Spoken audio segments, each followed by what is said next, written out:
ഞാൻ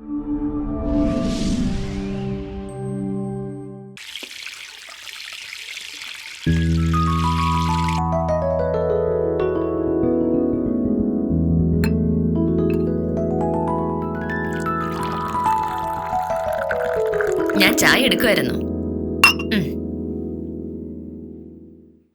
ആ മോഹനേട്ടാ, അടുത്ത ശനിയാഴ്ച മോഹനേട്ടന്ന് ലീവ് എടുക്കാൻ പറ്റുമോ?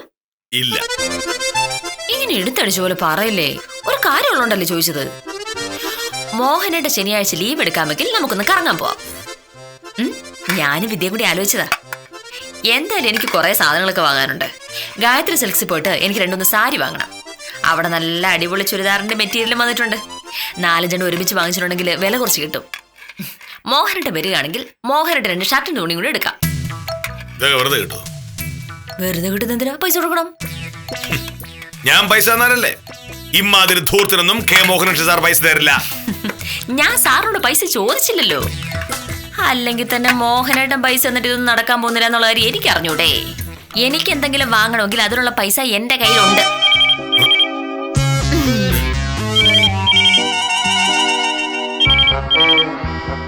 ലോട്ടറി അടിച്ചു.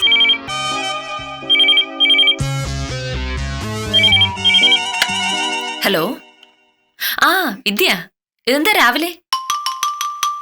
കൊള്ളാം, അതൊരു ചോദ്യം വിദ്യ. ഞാൻ കൃത്യം 10:30 ആകുമ്പോഴേക്കും അവിടെ എത്തും. ഇന്ന് 3 കേസാ ലിസ്റ്റ് ചെയ്തിരിക്കുന്നത്. ആ പൊന്നു മോളെ, ഇതൊക്കെ ജോലി കൂടുതലാണെന്ന് പറഞ്ഞിട്ടുണ്ടെങ്കിലേ ചോദിക്കുന്ന കാശ് കിട്ടില്ല. 3 കേസല്ലേ ഈ ആഴ്ച വിധി പറയാൻ പോകുന്നത്. 3 ജയിക്കുന്നുള്ള കാര്യത്തിൽ നിനക്ക് വല്ല സംശയമുണ്ടോ? ഉണ്ടോ? ആ, നമ്മൾ ഈ ജോലി തുടങ്ങിയിട്ട് ഇത്രയധികം പൈസ ഒരുമിച്ച് കിട്ടുന്ന ഒരാഴ്ച ഉണ്ടായിട്ടുണ്ടോ വിദ്യ? 3 കേസിലൂടെ കാശ് ഒരുപാടിങ്ങ് പോരും. ശനിയാഴ്ച ഡ്രസ് എടുക്കാൻ പോകുന്ന കാര്യം പറഞ്ഞപ്പോഴേ മോഹനേട്ടൻ അത്ഭുതം. ആ, എവിടുന്ന് എന്റെ പൈസ വന്ന്? ഈ ആഴ്ച 3 കേസിലെ ഫീസ് കിട്ടുമെന്ന് ഞാൻ പറഞ്ഞിട്ടില്ലേ. എത്ര രൂപയാണ് കിട്ടാൻ പോകുന്നതെന്ന് അറിഞ്ഞാലേ മോഹനേട്ടന് ബോധം കിട്ടുള്ളൂ. അതെ അതെ അതെ. ആ, ഞാൻ ഇന്നലെ 10 മണിയാകുമ്പോൾ എത്തും. ശരി, ഓക്കെ. എന്റെ സമയം തെളിയാൻ പോവാ. ഈശ്വര, ഒന്നും കൂടെ നിന്നേക്കണേ.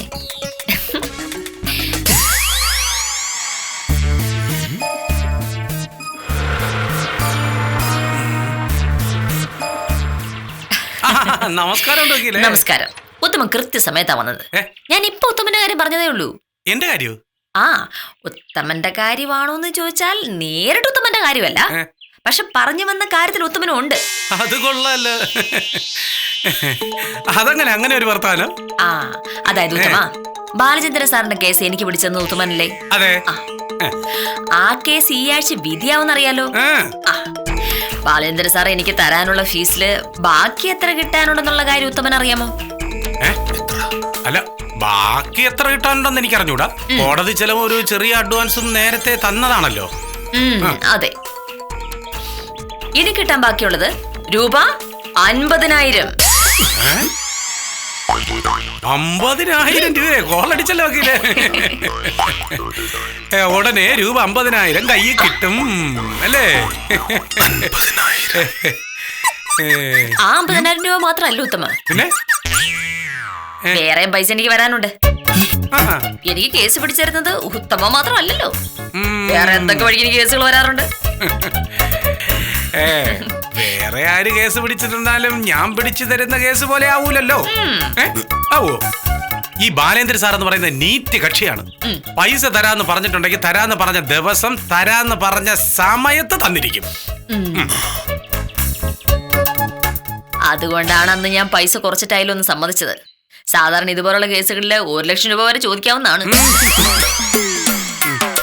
പക്ഷെ ബാലചന്ദ്രൻ സാർ ആളൊരു മര്യാദക്കാരനായതുകൊണ്ടാണ് 50,000 മതിയെന്ന് ഞാനന്ന് സമ്മതിച്ചു കൊടുത്തത്.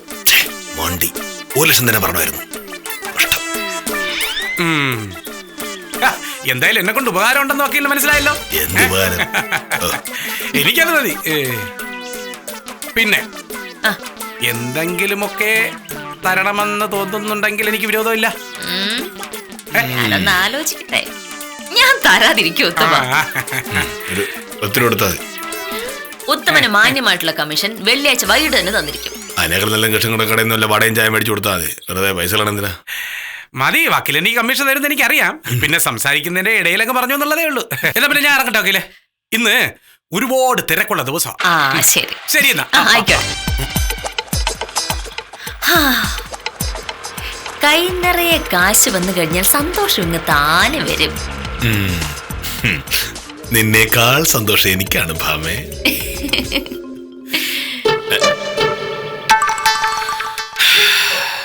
$50,000.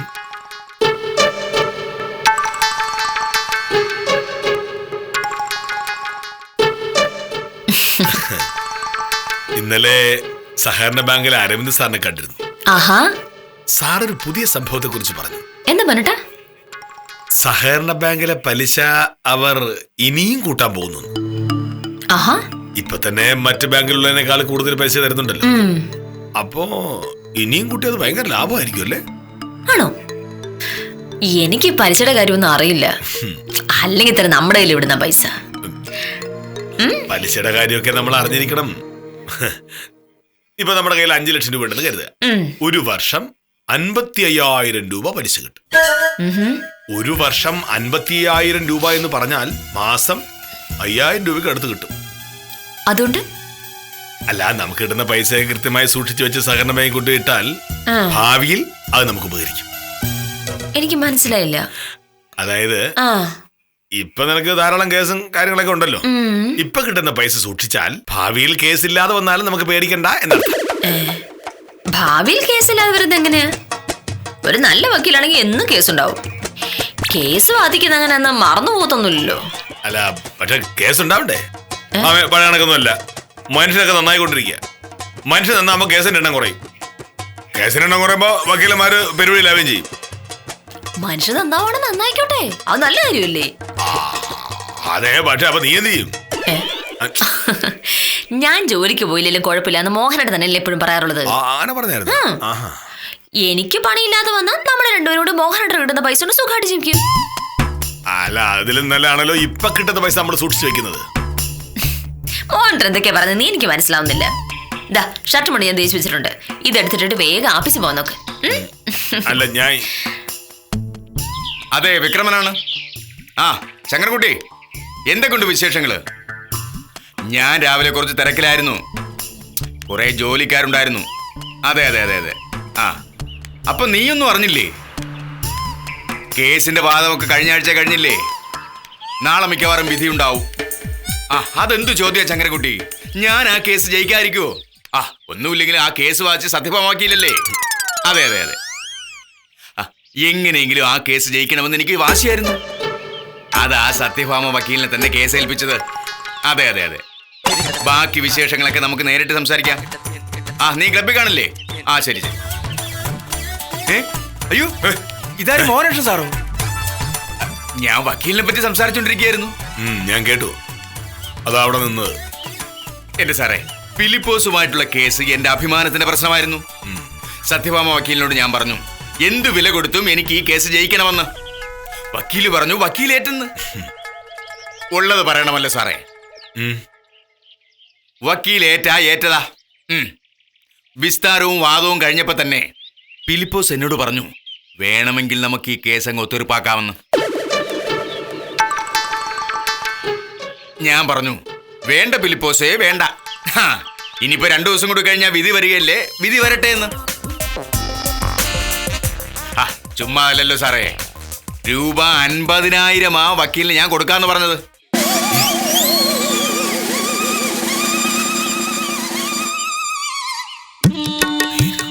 ചിലവിനും മറ്റുമൊക്കെ ആയി ഒരു 25,000 രൂപ നേരത്തെ കൊടുത്തു കഴിഞ്ഞു.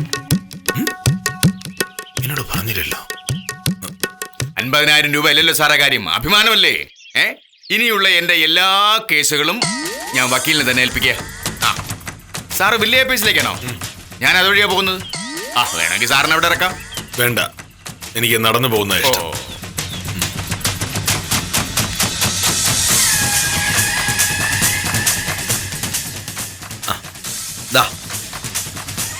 സത്യം പറയാലോ കാഞ്ചന സാറേ, സത്യഭാമ വക്കീല് വക്കാലത്ത് ഏറ്റെടുത്തത് കൊണ്ടാ അളിയൻ രക്ഷപ്പെട്ടെ. വേറെ ഏതെങ്കിലും വക്കീലായിരുന്നെങ്കിൽ അളിയൻ അകത്താവും എന്നുള്ള കാര്യം ഉറപ്പാ. എന്നിട്ട് ഇപ്പോ കേസിന് വിധിയായോ ചേച്ചി പറഞ്ഞേട്ടാ? ഇല്ല, വിധി പറയാൻ കേസ് മാറ്റിവെച്ചിരിക്കുക. പക്ഷേ ഇനിയിപ്പം വിധിയുടെ കാര്യത്തിൽ ഒരു സംശയമില്ല. അളിയൻ ജയിക്കുമെന്ന കാര്യത്തിൽ 100% ഉറപ്പാണെന്നാ ബാക്കിയുള്ള വക്കീലന്മാര് പറഞ്ഞേ. അമ്മാതിരി വാദമല്ലേ സത്യഭാമ വക്കീൽ വാദിച്ചളഞ്ഞ്. ആണോ? ആ അപ്പോ സത്യഭാമ വക്കീലിനെ പറ്റി കേൾക്കുന്നതൊക്കെ ശരിയാണല്ലേ? ആളൊരു പുലിക്കുട്ടി തന്നെയല്ലേ? എന്താ സംശയം? എന്റെ അളിയന്റെ കേസ് വാദിച്ചോണ്ട് പറയുകയല്ല. ഈ നാട്ടിൽ ഇത്രയ്ക്ക് സാമർഥ്യമുള്ള വേറൊരു വക്കീലില്ല. ഇതൊന്നും മോനേഴ് സാർ കേൾക്കണ്ട. വക്കീലിനെ പൂഴ്ത്തി പറയുന്ന കേട്ടാലേ സാറിന് ദേഷ്യം വരും. ഇങ്ങനെ പുകഴ്ത്തി പറയാതിരിക്കും പ്രഭേ. ശിശുപാലൻ ചേട്ടൻ പറഞ്ഞത് കേട്ടില്ലേ? ആരാണേലും കഴിവുള്ളവരാണെങ്കിൽ അംഗീകരിച്ചേ പറ്റൂ.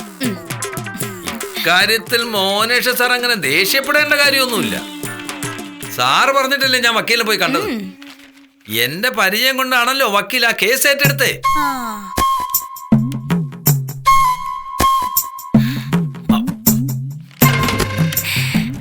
നമസ്കാരം സാർ. നമസ്കാരം. എന്താണ് ചർച്ച? ശിശുപാലൻ ചേട്ടന്റെ അളിയന്റെ കേസ് സത്യഭാമ വക്കീലാണല്ലോ വാദിച്ചത്. 2 ദിവസത്തിനുള്ളിൽ വിധി ഉണ്ടാവും. കേസ് ഉറപ്പായിട്ട് ജയിക്കുമെന്നാ ശിശുപാലൻ ചേട്ടൻ പറയുന്നത്. വക്കീലിനെ പറ്റി പൊതുവെ നല്ല അഭിപ്രായ. എങ്ങനെ പറയാതിരിക്കും? സാറിന്റെ ഭാര്യയല്ലേ, അതിന്റെ മിടുക്ക് കാണിക്കാതിരിക്കുമെന്ന് ഞാൻ ശിശുപാലൻ ചേട്ടനോട് ചോദിക്കുകയായിരുന്നു. വക്കീലിന് കേസിന്റെ കാര്യങ്ങളൊക്കെ പറഞ്ഞു കൊടുക്കുന്നത് സാറായിരിക്കും ഞാനും പറഞ്ഞു. അല്ലേ ശിശുപാലൻ ചേട്ടാ? ഏതായാലും വക്കീൽ കേസ് വാദിച്ചതുകൊണ്ട് അളിയൻ രക്ഷപ്പെട്ടു. എനിക്ക് അത്രേ അറിയൂ. ഭാമയുടെ ജോലി ചെയ്യുന്നു, ഞാൻ എന്റെ ജോലി ചെയ്യുന്നു. നിങ്ങൾ നിങ്ങളുടെ ജോലി ചെയ്യൂ. സമയം കളയാതെ പണിയെടുക്കാൻ നോക്കൂ.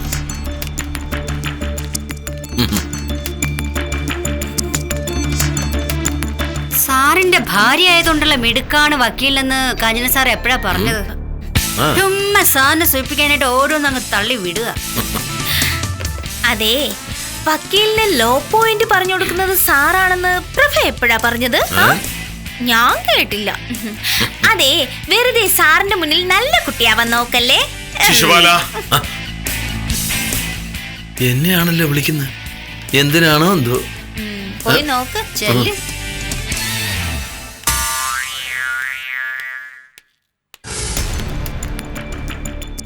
സാർ, ശിശുപാലന്റെ അളിയന്റെ കേസ് ജയിക്കുമെന്ന് ആരാണ് ഇത്ര ഉറപ്പിച്ചു പറഞ്ഞത്? അത് വാദം കഴിഞ്ഞപ്പോ കോടതിയിൽ ഉണ്ടായിരുന്ന എല്ലാരും പറഞ്ഞു സാർ. എന്തിനാ അധികം പറയുന്നത്? എതിർഭാഗം വക്കീൽ വരെ സമ്മതിച്ചു. ശിശുപാലന്റെ അളിയന്റെ കേസ് എന്തായിരുന്നു? സാറിന് ഓർമ്മയില്ലേ? അന്നത്തെ ആക്സിഡന്റിൽ നഷ്ടപരിഹാരം ചോദിച്ചുകൊണ്ടുള്ള കേസ്. ആ കേസ്. അതിൽ ഭാമയ്ക്ക് എത്ര ഫീസ് കിട്ടും? ഫീസിന്റെ കാര്യമൊന്നും കൃത്യമായിട്ട് പറഞ്ഞില്ല. നഷ്ടപരിഹാരമായി കിട്ടുന്ന പൈസയുടെ 15% എന്നാ പറഞ്ഞ. എത്ര രൂപയാ നഷ്ടപരിഹാരം ചോദിച്ചിരിക്കുന്നത്? സാർ ചോദിച്ചത് 10 ലക്ഷം രൂപയാ. പക്ഷേ അത്രയൊന്നും അനുവദിക്കില്ല സാർ. ഏറിയാൽ ഒരു 7 ലക്ഷം രൂപ. 7 ലക്ഷത്തിന്റെ 15% ഭാമയ്ക്ക് കിട്ടും. 1,05,000 രൂപ. അതെ സാർ. വക്കീലിന് 1 ലക്ഷം രൂപ കൊടുക്കേണ്ടി വരുമെന്നാ അളിയൻ രാവിലെ പറഞ്ഞ്. അതോടെ ന്യായം. കണക്ക് പ്രകാരം 1,05,000 രൂപ കൊടുക്കാനുണ്ടെങ്കിൽ അത് കൊടുക്കണം. അല്ലാതെ 1 ലക്ഷം കൊടുത്താ പോരാ. 5,000 രൂപയ്ക്ക് വിലയില്ലേ? കൊടുക്കാൻ പറയാം സാർ. ശിശുപാലൻ വയ്ക്കുള്ളൂ. ഓ ശരി sir.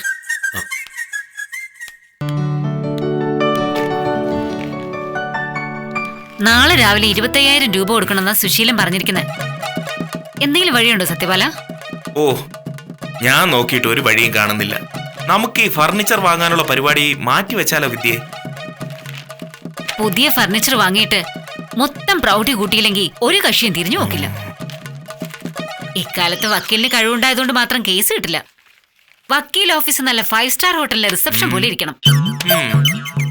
Good morning. Good morning. Good morning. എന്തായി ഭാമേ? ഞാൻ സത്യപാലനോട് പൈസയുടെ കാര്യം സംസാരിച്ചോണ്ടിരിക്കുകയായിരുന്നു.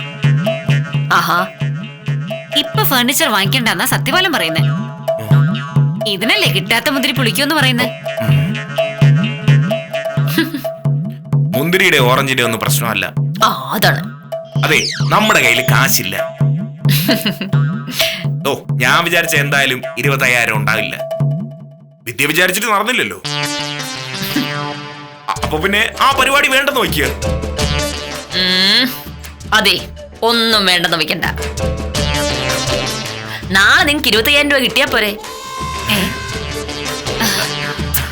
കാര്യമായിട്ടാണെന്ന്.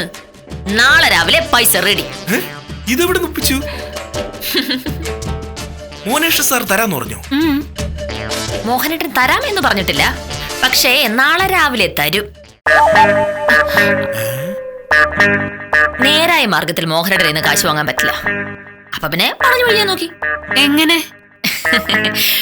പല കേസുകളിലായി എനിക്ക് ഈ ആഴ്ച 2 ലക്ഷം രൂപ വരെ കിട്ടുമെന്ന് മോഹനേട്ടൻ അറിഞ്ഞാലുള്ള ഒരവസ്ഥ നിങ്ങൾ തന്നെ ഒന്ന് ആലോചിച്ച് നോക്കി. 2 ലക്ഷം രൂപയോ? ഏത് കേസിൽ? എന്റെ പൊന്നെ, കേസ് ഒന്നുമില്ലാന്ന് അറിയാലോ. ആ, പക്ഷെ കേസുണ്ടെന്നുള്ള ധാരണ ഞാൻ ഉണ്ടാക്കി വെച്ചു. എനിക്ക് ഈ ആഴ്ച 2 ലക്ഷം രൂപ കിട്ടുമെന്ന് തെളിവ് സഹിതം മോഹനേട്ടനെ ബോധ്യപ്പെടുത്തി കൊടുത്തുകൊണ്ടിരിക്കുകയാണല്ലോ ഞാൻ.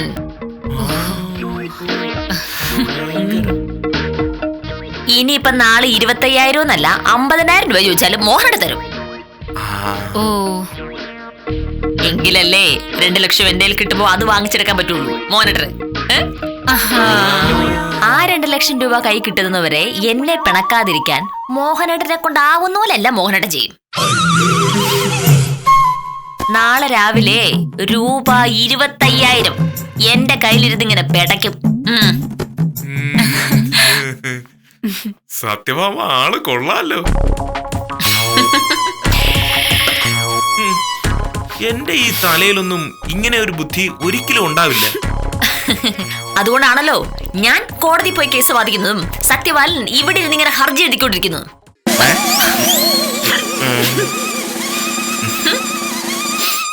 അപ്പോ നാളെ പൈസ കിട്ടും. സുശീലിനോട് രാവിലെ വരാൻ പറയാല്ലേ? പറഞ്ഞോളൂ, ധൈര്യമായിട്ട് പറഞ്ഞോളൂ.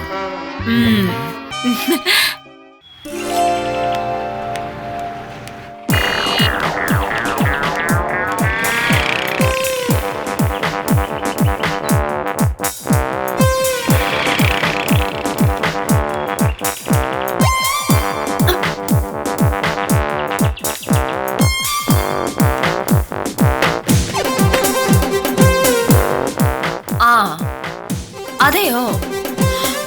അല്ല, അതിപ്പോ പെട്ടെന്ന് 25,000 രൂപയൊക്കെ ചോദിച്ചാ ഞാനിപ്പോ എന്താ പറയുക? അതൊന്നും നടക്കുന്ന കാര്യമില്ല. വെള്ളിയാഴ്ച ശനിയാഴ്ച ആണെങ്കിൽ പ്രശ്നമൊന്നുമില്ല. എത്ര രൂപ വേണേലും തരാം. നാളെ രാവിലെ 25,000 രൂപ വേണമെന്ന് പറഞ്ഞാൽ ഞാൻ ഇവിടെ നോട്ട് അടിക്കുമല്ലോണോ? ഓ അതെയോ? ആ, ഞാനൊന്ന് ആലോചിച്ചിട്ട് പറയാം. ആ ശരി. അയ്യോ, മോഹനേട്ടൻ എത്തിയായിരുന്നോ? ഇതെന്താ ശബ്ദമൊന്നും ഉണ്ടാക്കാതെ?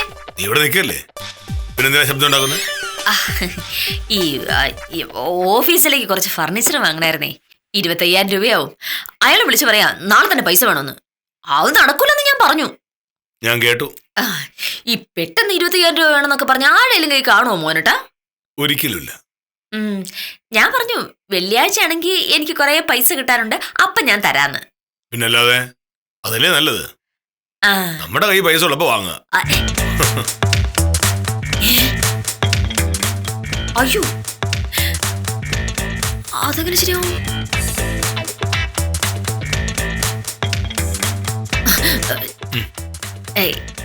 നാളെ തന്നെ 25,000 രൂപ കൊടുക്കുകയാണെങ്കിൽ നല്ലതല്ലേ? ഈ വെള്ളിയാഴ്ച വരെ കാത്തിരുന്ന അയാളുടെ സ്റ്റോക്ക് തീർന്നു പോകും. പിന്നെ വെള്ളിയാഴ്ച ആകുമ്പോ അയാൾ വില കൂട്ടി പറയും. ഇപ്പോ 25,000 രൂപ ഇല്ലല്ലോ, പിന്നെങ്ങനെയാ? അല്ല, വെള്ളിയാഴ്ച എനിക്ക് കുറേ പൈസ കിട്ടാനുണ്ട്. ബാലേന്ദ്രൻ സാറിന്റെ 50,000 രൂപ, വിക്രമൻ ചേട്ടന്റെ 50,000 രൂപ, ശിശുപാലൻ ചേട്ടന്റെ ആളിയം തരാനുള്ള 1 ലക്ഷം രൂപ. 1,05,000. അത് തന്നെ, 1,05,000. എല്ലാം കൂടി എനിക്ക് 2 ലക്ഷം രൂപയോളം കിട്ടാനുണ്ടല്ലോ. വാങ്ങാനുള്ള വാങ്ങാലോ. അല്ല, അത് ഈ പ്രശ്നം എന്താന്ന് വെച്ചാലേ, ഒരു കാര്യം ചെയ്യാം. മോഹനയുടെ നാളെ എനിക്ക് 25,000 രൂപ തന്നാൽ വെള്ളിയാഴ്ച പൈസ കിട്ടുമ്പോ 2 ലക്ഷം രൂപ മൊത്തമായിട്ട് ഞാൻ മോഹനയുടെ തന്നേക്കാം. മോഹനടല്ലേ പറഞ്ഞത് സഹകരണ ബാങ്കിൽ ഭയങ്കര പലിശയാണ്, കൊണ്ടുപോയിട്ടുണ്ടെങ്കിൽ നമുക്കത് ഭാവിയിൽ ഉപകരിക്കുന്നു അല്ലേ? നിനക്ക് ശനിയാഴ്ച എന്തോ വാങ്ങാനില്ലേ? അതെ. എന്നോട് ലീവ് എടുക്കാൻ നീ പറഞ്ഞു. നമ്മൾ ഒരുമിച്ച് അങ്ങോട്ടോ? വേണ്ട, ഞാനൊന്നും വാങ്ങുന്നില്ല. മോഹനയുടെ നാളെ എനിക്ക് 25,000 രൂപ തന്നാൽ വെള്ളിയാഴ്ച മോഹനേട്ടന്റെ കയ്യിൽ ഞാൻ 2 ലക്ഷം രൂപ വെച്ച് തരും. മോഹനേട്ടൻ എന്തുമാത്രം ലാഭമെന്ന് ആലോചിച്ച് നോക്കി. ഈ 2 ലക്ഷം രൂപ നീ എവിടെ നിന്നുണ്ടാക്കും? ബാങ്ക് കൊള്ളടി. മോഹനേട്ടൻ ബാങ്ക് കൊള്ളടിക്കുന്നത് എന്തിനാ? ഫീസ് കിട്ടില്ലേ? അത് നീ ഉണ്ടാക്കിയ കഥ. രാവിലെ നീ പറയുന്നു ശനിയാഴ്ച കുറെ സാധനങ്ങൾ വാങ്ങാനുണ്ട് എന്ന്. അത് കഴിഞ്ഞ് നിനക്കൊരു ഫോൺ വരും. അതിൽ കിട്ടാനുള്ള കാശിന്റെ കണക്ക് പറയുന്നു.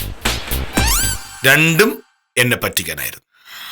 അല്ല മോഹൻ പറയട്ടെ, ഇത് രണ്ടും ഞാൻ വിശ്വസിച്ചായിരുന്നു.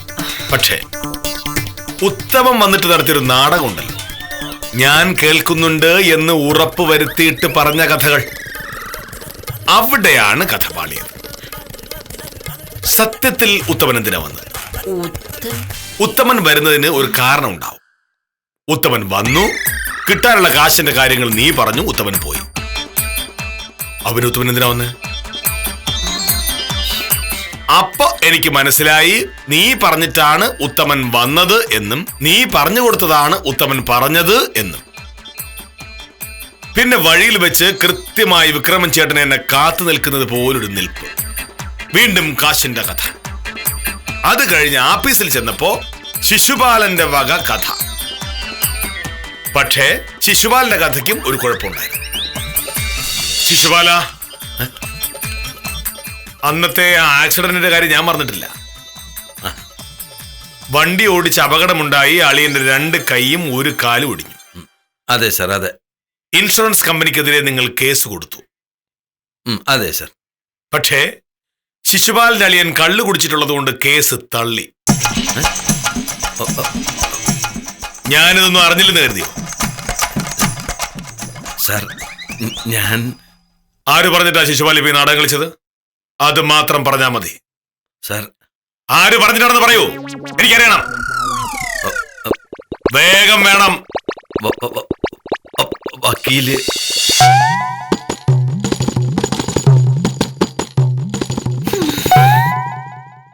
ശിശുപാലൻ കുറ്റം സമ്മതിച്ചു. ഇനി നിനക്കെന്താ പറയാനുള്ളത്?